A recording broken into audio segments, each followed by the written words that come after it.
जय हिंद बच्चों। आज के इस वीडियो में हम बात करने वाले हैं धारा लूप और परमाणु में इलेक्ट्रॉन के द्विध्रुव आघूर्ण की।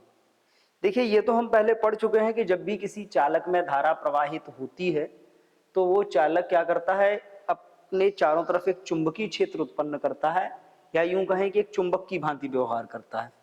और जब हम चुंबक की बात करते हैं तो चुंबक के बारे में हमने ये भी पढ़ा है कि चुंबक सदैव द्विध्रुव की स्थिति में पाया जाता है। किसी भी चुंबक का एकल ध्रुव होना संभव नहीं है। अर्थात हमको जितने भी चुंबक मिलेंगे सारे के सारे चुंबक किस स्थिति में होंगे, द्विध्रुव की स्थिति में होंगे। तो अगर धारा लूप का मतलब है किसी वृत्ताकार लूप में धारा प्रवाहित करी जाती है तो वो भी एक चुंबक की भांति व्यवहार करता है। और जब वो चुंबक की भांति व्यवहार करेगा इसका मतलब क्या है कि वो भी द्विध्रुव होगा। उसी द्विध्रुव के बारे में आज हमको पढ़ना है और समझना है कि द्विध्रुव की क्या क्या विशेषताएं, क्या क्या गुण हैं जिनको हम धारा लूप की सहायता से ज्ञात कर सकते हैं। अब देखिए, धारा लूप चुंबकीय द्विध्रुव के रूप में, मान लीजिए कि कोई धारा लूप है, इस प्रकार से एक धारा लूप है। इस लूप में धारा आई प्रवाहित होती है। कितनी धारा प्रवाहित हो रही है? आई। ये लूप है, इसमें हम क्या करते हैं, धारा आई प्रवाहित करते हैं। ओके, धारा आई प्रवाहित करेंगे, प्लस माइनस धारा इस प्रकार प्रवाहित हो रही है, मान लीजिए इसमें। अब जब इसमें धारा प्रवाहित होगी तो ये बात आपने पढ़ी है कि धारा प्रवाहित होने पर ये लूप एक चुंबक की भांति व्यवहार करेगा। ये लूप जब चुंबक की भांति व्यवहार करेगा तो जितने भी लूप होते हैं या जितने भी चुंबक होते हैं, हर चुंबक में दो ध्रुव होते हैं। अब बात ये आती है कि जब ये धारा लूप होगा तो इसमें दो ध्रुव कैसे बनेंगे। तो सबसे पहले हम इसके ध्रुवों की स्थिति के बारे में समझते हैं। अब जब हम इस लूप में धारा प्रवाहित करेंगे तो इसमें जो बल रेखाएं होंगी वो किस प्रकार होंगी। तो अगर हम इसकी बल रेखाएं या चुंबकीय क्षेत्र की दिशा को लूप के लिए एक बात करें तो हमने पढ़ा था कि बल रेखाओं को बनाने के लिए या चुंबकीय क्षेत्र की दिशा को ज्ञात करने के लिए हम प्रयोग कर सकते हैं दाएं हाथ की हथेली का नियम या दाएं हाथ के अंगूठे का नियम। अब अगर हम दाएं हाथ के अंगूठे के नियम से देखें तो जब हम लूप को इस प्रकार पकड़ेंगे या हम हथेली के नियम से देखें इस प्रकार, तो इसके केंद्र पर जो चुंबकीय क्षेत्र होगा वो कैसा होगा, अंदर की तरफ। हम इस सिरे से देखें, धारा नीचे है तो ऐसे रखेंगे, उंगलियां मोड़ेंगे तो भी चुंबकीय क्षेत्र किधर होगा, अंदर की तरफ। तो अगर इस धारा लूप की बात करी जाए तो इस धारा लूप की जो बल रेखाएं होंगी या जो चुंबकीय क्षेत्र होगा वो कैसा होगा, इस लूप के चारों तरफ अगर हम यहां पर देखें इस प्रकार, यहां से जो होगा बल रेखाएं अंदर जा रही होंगी, यहां से बल रेखाएं बाहर निकल रही होंगी। ठीक है, ऐसे ही अगर हम इसमें देखते हैं तो इसमें देखो, इधर से अंदर जा रही होंगी, इधर से बाहर निकल रही होंगी। क्योंकि ये धारा लूप एक चुंबक की भांति व्यवहार करता है तो इसमें दो ध्रुव होते हैं। चुंबक है तो चुंबक में दो ध्रुव होंगे। अब यहां पर देखो, जैसे ये हमने एक लूप लिया, इस लूप की अगर हम बात करें तो इस लूप में अभी धारा कैसी है, इस लूप में धारा है दक्षिणावर्त। कैसी है? दक्षिणावर्त। दक्षिणावर्त का मतलब होता है क्लॉकवाइज, यानी कि घड़ियों की सुई जिस प्रकार गति करती है उस प्रकार। अगर हम इसके बगल में एक दूसरा लूप ले लें, मान लीजिए हमने ये एक दूसरा लूप ले लिया। अब अगर हम इस दूसरे लूप की बात करें और ये मान लें कि इस दूसरे लूप में धारा प्रवाहित होती है और इसमें जो धारा है वो धारा हम कुछ इस प्रकार मानते हैं कि इसमें हमने धारा प्रवाहित करी है वामावर्त दिशा में। वामावर्त का मतलब होता है एंटी क्लॉकवाइज। इसमें जो धारा है वो कैसी है, वामावर्त, और वामावर्त का मतलब है एंटी क्लॉकवाइज। तो अब इन दोनों में देखो, अगर हम इसमें बात करें पहले वाले में तो इसके केंद्र पर जो चुंबकीय क्षेत्र होगा वो दाएं हाथ की हथेली के नियम के अनुसार कैसा होगा, ऐसा फैलाएंगे तो उंगलियां किधर जा रही हैं, अंदर। तो इसमें चुंबकीय क्षेत्र अंदर की तरफ होगा। और हमने ये पढ़ा है कि जो चुंबकीय क्षेत्र होता है वो दक्षिण ध्रुव से अंदर की ओर जाता है। कैसा जाता है? दक्षिण ध्रुव से अंदर की ओर जाता है। अब इसमें अगर हम लगाएं दाएं हाथ की हथेली का नियम तो देखो, इस सिरे पर ऊपर की तरफ है, केंद्र इधर, उंगलियां मोड़ेंगे किधर आएगी, बाहर की तरफ। इसमें धारा इधर है नीचे की तरफ, केंद्र की तरफ उंगलियां करके मोड़ेंगे तो किधर आएंगी, बाहर की तरफ। इसमें क्या है, चुंबकीय क्षेत्र बाहर आ रहा है। चुंबकीय क्षेत्र बाहर आता है किस ध्रुव से, उत्तरी ध्रुव से। तो हमको यहां से ये मालूम पड़ जाता है कि अगर किसी धारा लूप में धारा दक्षिणावर्त है यानी कि क्लॉकवाइज है तो वो कौन सा होगा, तो वो सिरा आपका दक्षिणी ध्रुव होगा। क्लियर।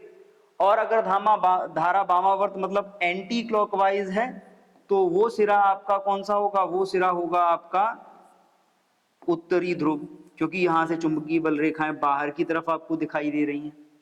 या इसको आप एक प्रकार से और समझ सकते हैं, जैसे इसमें ये धारा है, अगर इस धारा के सीक्वेंस को आप देखें तो देखिए धारा ऊपर जाती है इस प्रकार और नीचे आती है धारा इस प्रकार। आप इन दोनों को मिला दीजिए तो ये क्या बन गया आपका, ये बन गया आपका S। फिर से समझ लीजिए कि अगर धारा की दिशा समझनी है, ध्रुवता इसकी समझनी है, तो हम कैसे इसके ध्रुवों को समझ सकते हैं। जैसे ये है, ये धारा इधर जाएगी तो इधर, ये धारा इधर आएगी तो इधर, इन दोनों को आपने मिला दिया तो देखो ये एस की डिजाइन बन रही है। एस का मतलब होता है साउथ, साउथ मतलब दक्षिणी ध्रुव, एस। अब इसमें देखो, इसमें क्या है, इसमें धारा इधर है और इसमें धारा इधर ऊपर की तरफ जा रही है। आप इन दोनों को मिला दीजिए, ये क्या बनता दिखाई दे रहा है, ये आपको एन बनता दिखाई दे रहा है। एन का मतलब है नॉर्थ पोल मतलब उत्तरी ध्रुव। तो हम ये कह सकते हैं कि जब भी किसी लूप में, वृत्ताकार लूप में धारा प्रवाहित होती है तो वो एक चुंबक की भांति व्यवहार करता है। इस स्थिति में जिधर से देखने पर कुंडली में या लूप में धारा आपको क्लॉकवाइज दिखाई दे वो सिरा दक्षिणी ध्रुव, और जिधर से देखने पर आपको एंटी क्लॉकवाइज दिखाई दे वो उत्तरी ध्रुव होता है। अर्थात चुंबक में दो ध्रुव होते हैं, यानी कि ये अगर जो लूप है, लूप भी क्या है, लूप भी हमारा द्विध्रुव की भांति कार्य करेगा। अब यहां पर बात ये आती है कि लूप अगर द्विध्रुव की भांति कार्य कर रहा है तो इस द्विध्रुव का कुछ ना कुछ आघूर्ण जरूर होगा। अगर हम इस धारा लूप के आघूर्ण की बात करें तो देखिए धारा लूप का जो आघूर्ण होता है उसके लिए अगर हम समझें, धारा लूप का आघूर्ण, अगर हम आघूर्ण की बात करते हैं, और ये कौन सा आघूर्ण हम निकाल रहे हैं, चुंबकीय आघूर्ण। धारा लूप का जो चुंबकीय आघूर्ण होगा वो तीन चीजों पर निर्भर करता है। पहला, किसी भी धारा लूप का जो चुंबकीय आघूर्ण होता है वो उस लूप में प्रवाहित होने वाली धारा के अनुक्रमानुपाती होता है। नंबर 2, धारा लूप का चुंबकीय आघूर्ण लूप में फेरों की संख्या के अनुक्रमानुपाती होता है। यानी कि लूप अगर सिंगल फेरा है तो कम होगा आघूर्ण, जितने ज्यादा फेरे आप करते जाओगे आघूर्ण उतना बढ़ता जाएगा, फेरों की संख्या के अनुक्रमानुपाती होता है। और तीसरा जो चुंबकीय आघूर्ण होता है वो लूप के क्षेत्रफल के अनुक्रमानुपाती होता है। अर्थात ये हो गया, पहला किस पर निर्भर करता है, धारा पर, दूसरा निर्भर करता है ये फेरों की संख्या पर, और ये तीसरा निर्भर करता है लूप के क्षेत्रफल पर। और अगर हम इन तीनों को मिला दें तो इन तीनों को मिलाने पर जो फॉर्मूला बनता है वो होता है M = NIA। Clear, M = NIA। यहाँ पे अनुक्रमानुपाती का एक निशान जब हटाएंगे तो एक नियतांक आएगा, उस नियतांक का मान हम 1 मान लेते हैं। उस स्थिति में M = हो जाता है NIA। और अगर हम इस NIA के लिए इसका मात्रक निकालें तो देखिए इसका मात्रक जो होगा, इसका मात्रक होता है आपका एम्पियर। मात्रक इसका होता है एम्पियर इंटू मीटर स्क्वायर, क्योंकि जो फेरों की संख्या है उसका कोई मात्रक नहीं होता। क्लियर। तो ये था धारा लूप। धारा लूप के बारे में हमने समझा, धारा प्रवाहित होगी तो चुंबक की भांति व्यवहार करेगा। चुंबक की भांति व्यवहार करेगा तो इसमें भी दो ध्रुव होंगे। जिस सिरे से धारा हमको एंटी क्लॉकवाइज दिखाई देगी वो उत्तरी ध्रुव, जहां से क्लॉकवाइज दिखाई देगी वो दक्षिणी ध्रुव। अर्थात जो धारा लूप है वो भी एक द्विध्रुव की भांति कार्य करेगा। उस स्थिति में धारा लूप का चुंबकीय द्विध्रुव आघूर्ण जो होगा वो लूप में प्रवाहित धारा के अनुक्रमानुपाती, फेरों की संख्या के अनुक्रमानुपाती तथा लूप के क्षेत्रफल के अनुक्रमानुपाती होता है। क्लियर। और फॉर्मूला आ गया आपका m इज इक्वल NIA, यहां से जो मात्रक निकल के आएगा वो आएगा एम्पियर इंटू मीटर। आगे बढ़ते हैं, कुछ क्वेश्चंस हैं जिनको हम सॉल्व करेंगे धारा लूप के लिए। अब देखिए सिंपल सा एक क्वेश्चन दिया है, 0.25 मीटर स्क्वायर क्षेत्रफल के लूप में प्रवाहित धारा 0.25 एम्पियर है।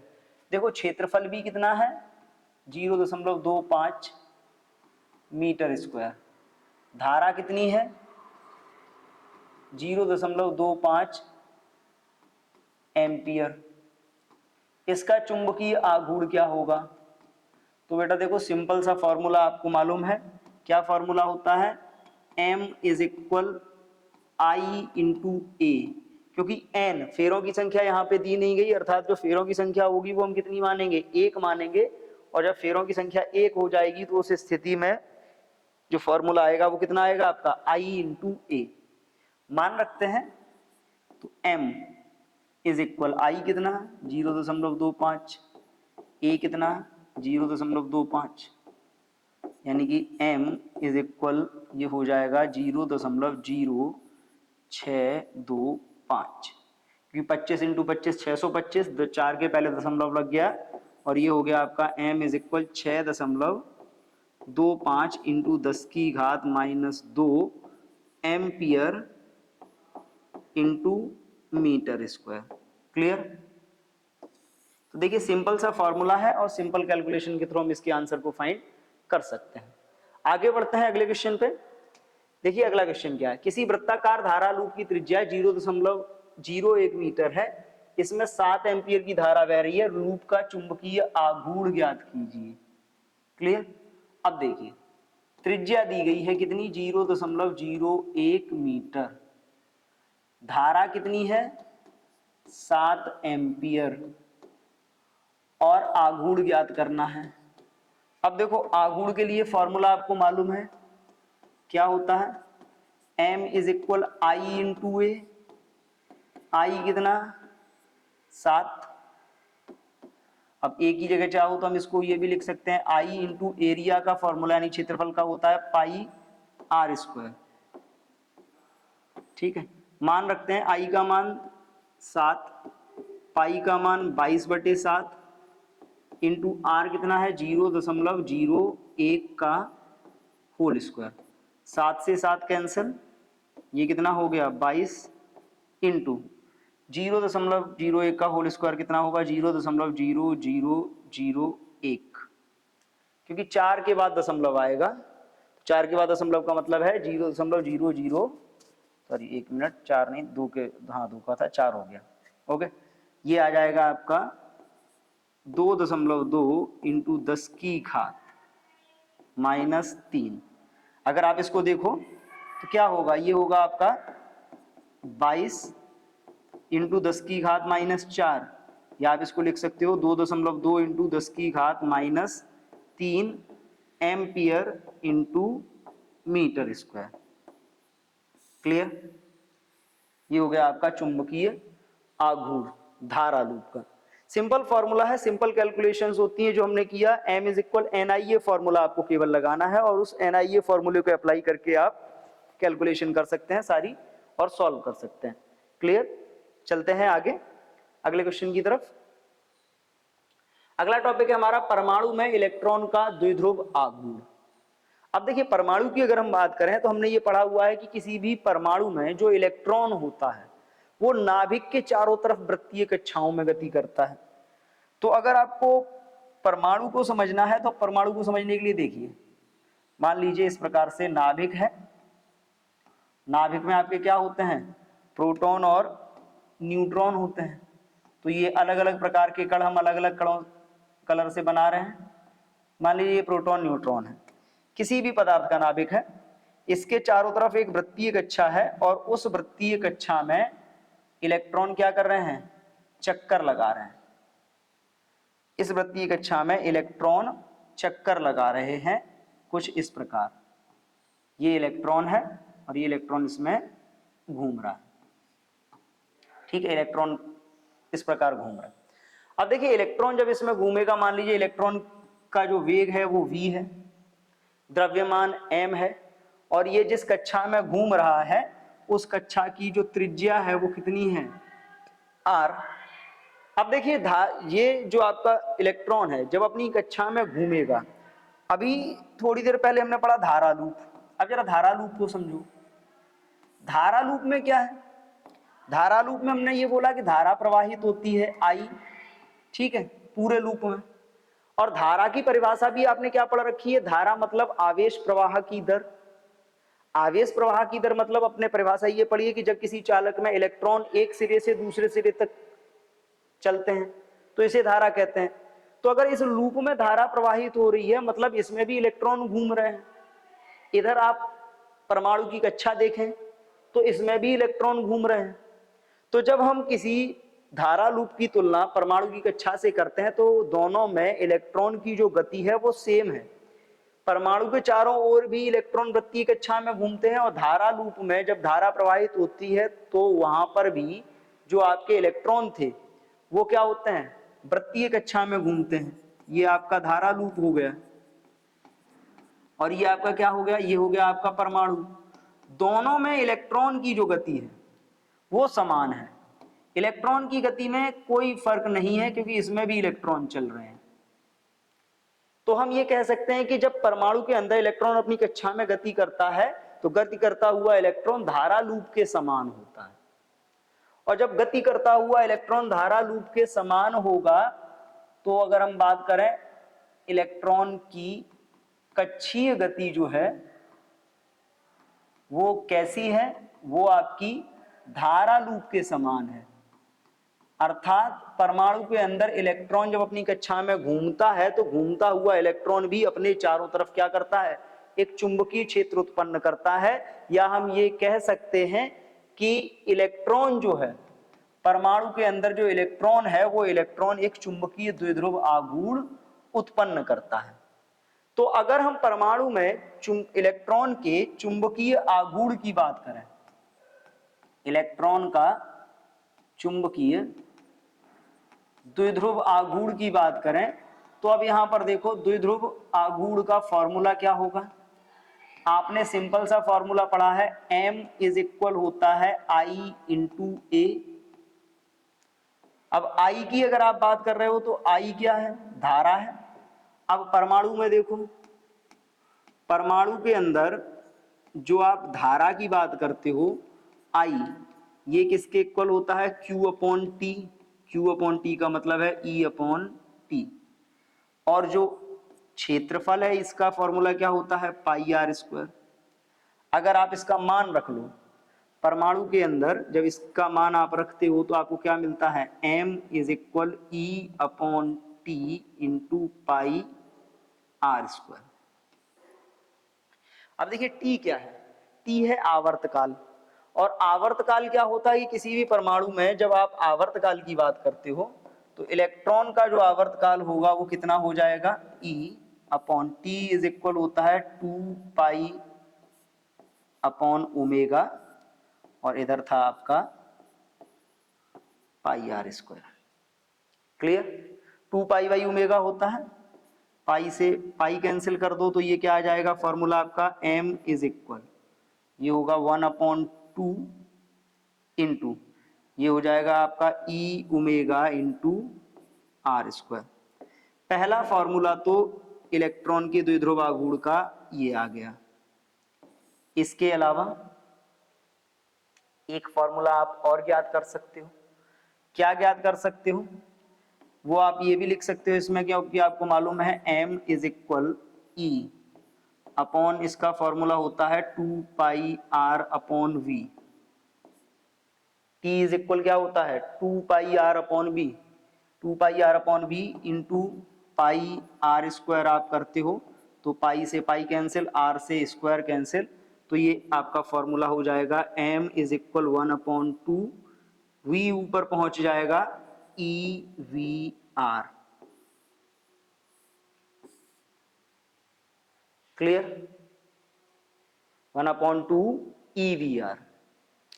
तो ये आपके परमाणु के अंदर इलेक्ट्रॉन का जो द्विध्रुव आघूर्ण आ रहा है उसके फॉर्मूले आ गए। अब यहां पर देखो दो फॉर्मूले आपको मिले हैं, इन दो फॉर्मूलों को यूज करके आप आगे और भी फॉर्मूले फाइंड कर सकते हैं। कैसे कर सकते हैं अब वो देखिए। आपको एक फॉर्मूला मिला E इज इक्वल 1/2,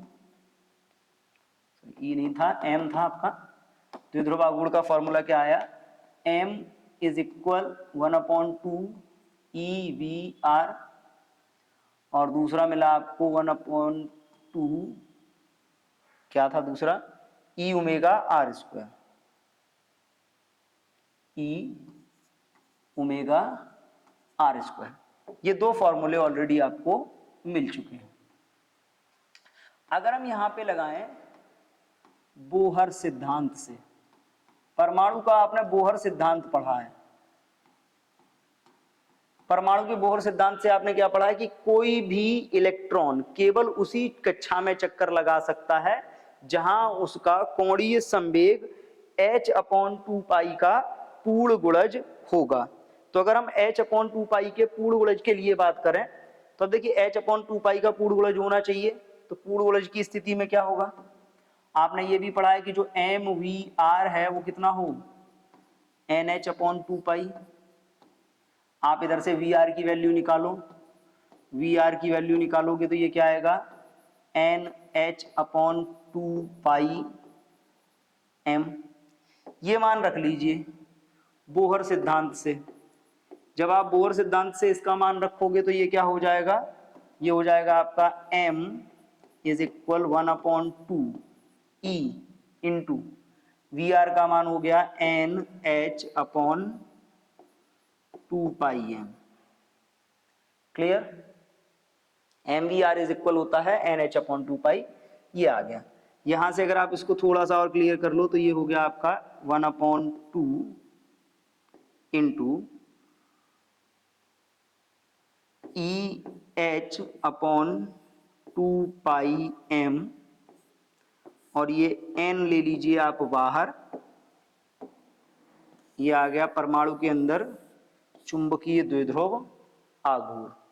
N क्या है, अब यहां पर देखो इस पूरे में देखें, E इलेक्ट्रॉन का आवेश, H प्लांक नियतांक, M द्रव्यमान इलेक्ट्रॉन का, और N जो N है, N होती है कक्षा की संख्या कि इलेक्ट्रॉन किस कक्षा में, पहली में है तो N का मान 1 रखा जाएगा, दूसरी में है तो N का मान 2 रखा जाएगा, तीसरी में है तो N का मान 3 रखा जाएगा।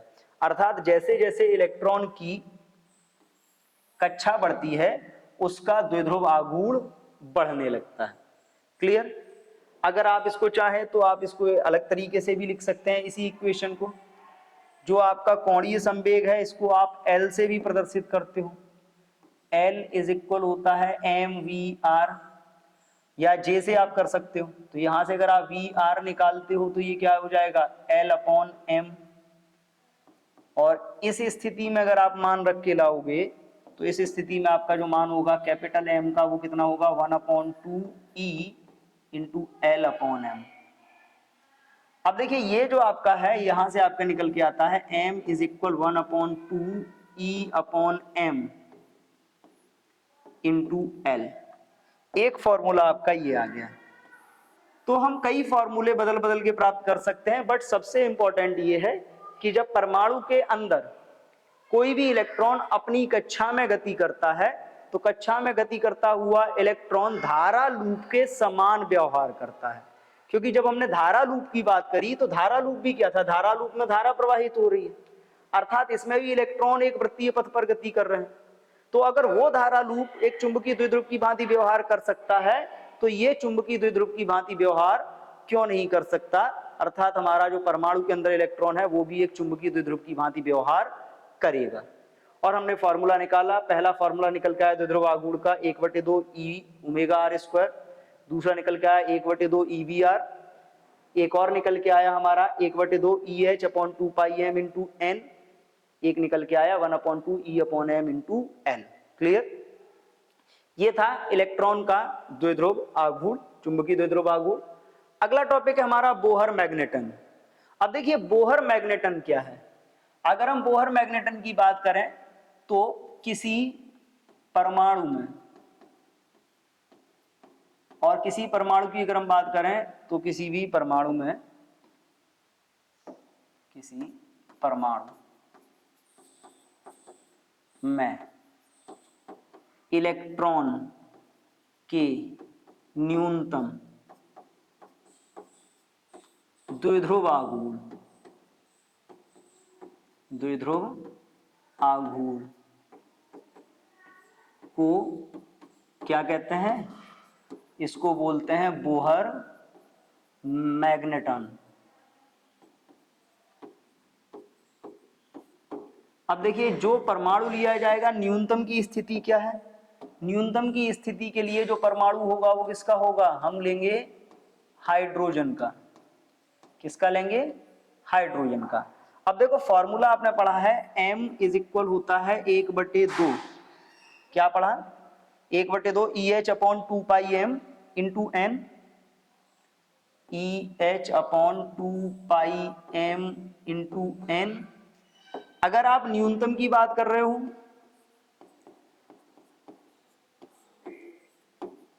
तो न्यूनतम के लिए जो आपका होगा n कितना होना चाहिए? कम से कम 1 से ज्यादा होगा तो इसका मान बढ़ता जाएगा। n का मान 1 रखोगे तो ये जो आपका आएगा ये कैसा होगा? ये जो आपका निकल के आ रहा है मिनिमम, ये आपका निकल के आ रहा है 1/2 EH अपॉन 2πm।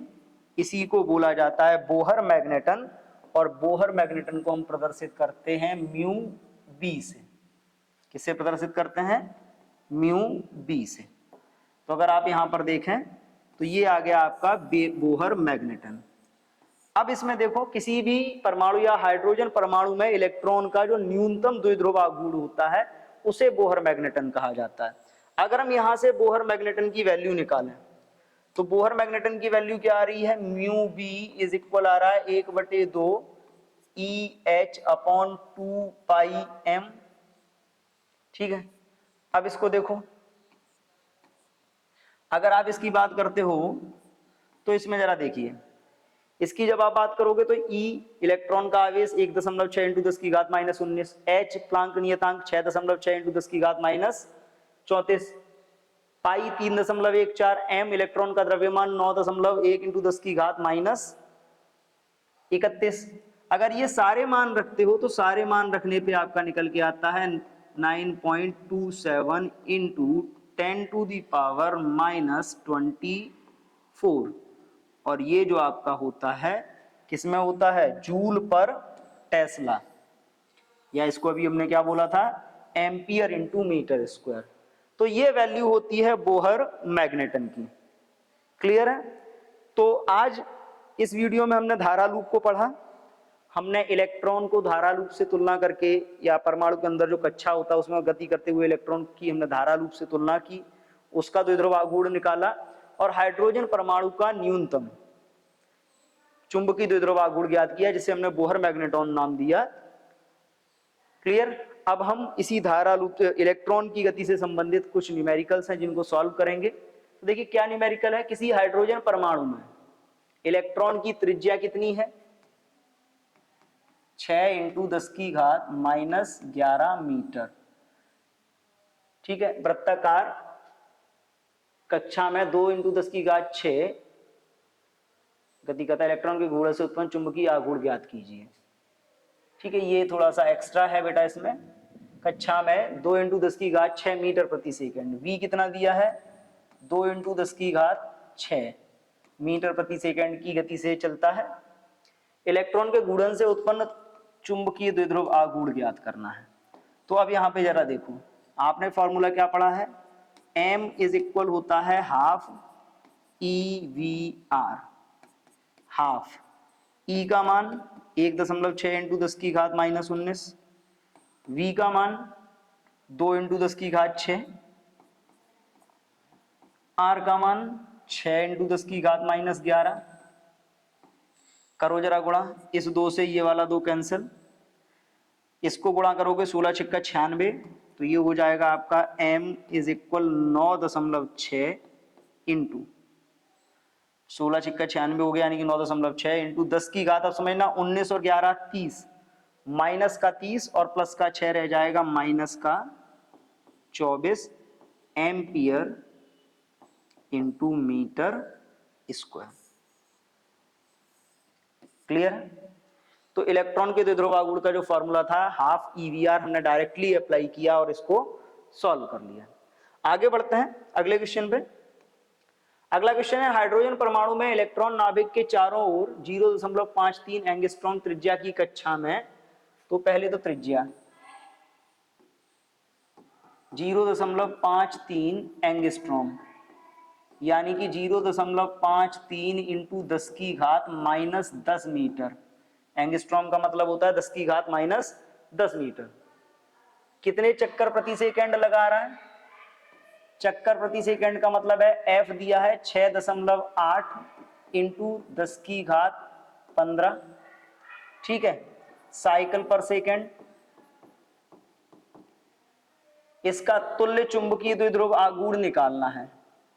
अब जरा इसकी बात करते हैं। तो अब देखो फॉर्मूला आपने क्या पढ़ा है, ओमेगा जो होता है, ओमेगा एंगुलर फ्रिक्वेंसी है, या जिसको हम बोलते हैं ओमेगा जो होती है वो कोणीय वेग होता है। अब कोणीय वेग के लिए देखो, अगर आपसे m की तुलना करने को बोला गया है तो m का फॉर्मूला आपने पढ़ा है, m is equal 1/2 e omega into are square. E का मान 1.6 इंटू 10 की घात -19, ठीक है। अब ओमेगा देखो, ओमेगा की बात करी जा रही तो 6.8 इंटू 10 की घात 15, ठीक है, साइकिल पर सेकेंड। ओमेगा इज इक्वल होता है 2πf इंटू आर। आर का मान दे ही रखा है 0.53 इंटू 10 की घात -10 का होल स्क्वायर। करेंगे हम इसको सॉल्व, इस 2 से ये कैंसिल, ये आपका आ गया कितना 1.6 पाई, या पहले अभी वैसे ही लिख लेते हैं 1.6 इंटू 10 की घात -19 इंटू पाई इंटू एफ का मान कितना है 6.8 इंटू 10 की घात 15 इंटू 0.53 का जब आप स्क्वायर करोगे तो 0.53 इंटू का 53 का होल स्क्वायर कर लेते हैं एक बार जरा, कितना होगा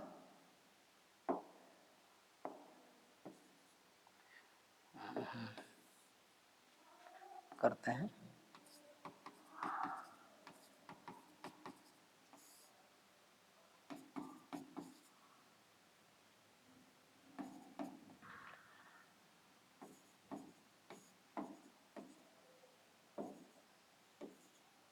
टू 0.2809 इंटू 10⁻⁻20।